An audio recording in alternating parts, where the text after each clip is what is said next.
Are you constructing points or just hoping the other player misses? Hi, Coach Grimes here with your AYT tennis tip of the day.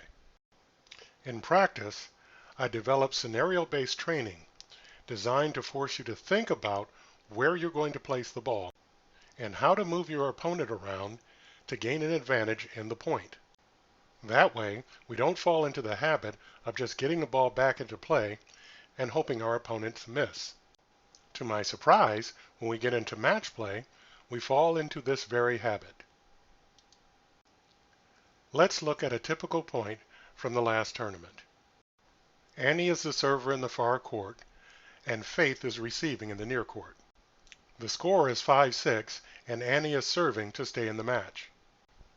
Let's look at the point in real time, then we'll talk about it.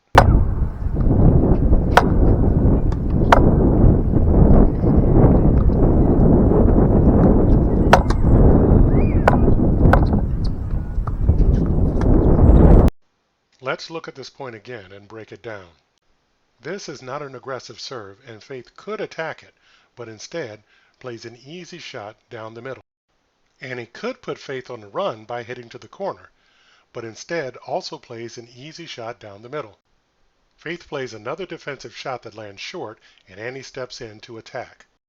Perhaps expecting another defensive shot, Faith has started walking and is not in position to get the ball back.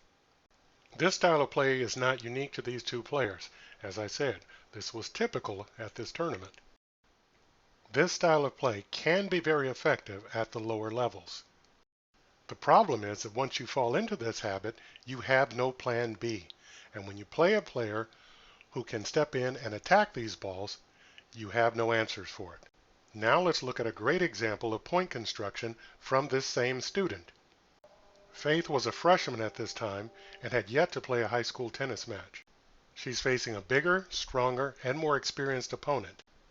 She's not going to win this match, but she has some weapons to deploy against her. The matchup is the typical baseline grinder versus the power player. Remember the essence of strategy. Strategy is finding out what your opponent likes to do and forcing them to do something different. As the grinder, Faith's strategy was to keep Lily pinned back off of the baseline, preventing her from unleashing her powerful ground stroke. Then she was to move Lily around until she either missed or was so out of position that Faith could attack. In this first point, Faith employs two strategies to perfection. She controls the middle of the court with her most reliable weapon, her forehand, and uses it against her opponent's least reliable weapon, her backhand. I want you to notice two things: the heaviness of Faith's topspin ground strokes and the relative position of both players. Faith is right on top of the baseline, while Lily is pushed 4 to 8 feet off of the baseline.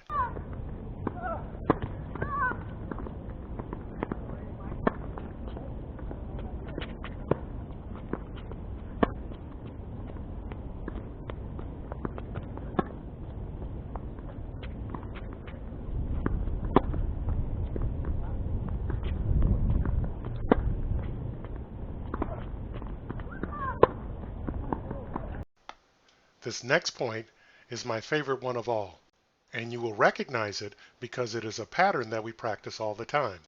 Faith is going to once again get Lily on the run with heavy topspin ground strokes. This is going to draw a short ball from Lily. Faith is going to step forward and attack with the short angle forehand. Lily does a good job of getting to the ball, but hits a desperate shot back to the middle, which Faith easily puts away.